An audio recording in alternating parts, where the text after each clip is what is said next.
Shumë shpejt, qyteti Lezhës nuk do të përballet më me problemet e përmbytjeve, që prej shumë vitesh ishin kthyer në një shqetësim serioz pas çdo rreshje shiu me intensitet të lartë, për shkak të depërtimit të porronjve të lagjes së spitalit dhe gurra në pjesën e poshtme, bllokim të kanaleve dhe kapacitet të vogël të tyre. Me financim nga Banka Gjermane KfW, ka nisur zbatimi një projekti për disiplinimin e ujërave të zeza dhe të bardha, i cili krahas eliminimit të përmbytjeve jep rrugë edhe rikualifikimit urban të qytetit. Kryebashkiaku i Lezhës, Pierin Dreu, thotë se investimi i nisur do të ketë ndikim të menjëhershëm në zgjidhjen e problemit të përmbytjeve. Është vazhdimi i projektit në qytet i KfW-s për disiplinimin e ujërave të zeza dhe të bardha. Kryesisht shiut,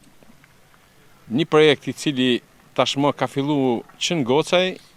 ka vazhdu me Shëngjinin, ka vazhdu me lagjen Nën Tereza, ku po mbyllet ujësielsi aty dhe vazhdon tash në qytet me këtë investim ku lagja e spitalit merr një nga investimet më të rëndësishme, më të shumë pritura prej kohësh i lënë masdore, me disiplinën e ujërave të zeza dhe ujërave të bardha, ka vujt kjo lagje për të dyja dhe ka qenë një lagje që ka marrë gjithmonë pasoja në rastet e përmbytjeve, në rastet e problematika me ujërat të zeza, tashmë disiplinohet dhe ne hym pastaj me gjithë infrastrukturën e lagjes rrugore, ndriçim trotuar ku mundemi deri në sipër në Kala. Kështu që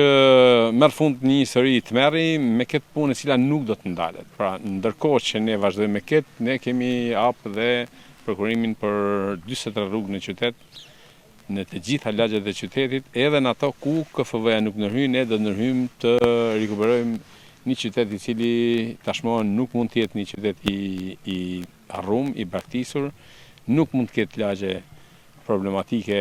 për sa i përket infrastrukturës. Investimi i Bankës Gjermane KfW ka vlerën e 16 milionë eurove, ku është parashikuar edhe ndërtimi i ujësielsit në lagjen Nën Tereza, Shëngjinit dhe Gocaj Kakariç, projekte që kanë nisur zbatimin prej disa muajsh.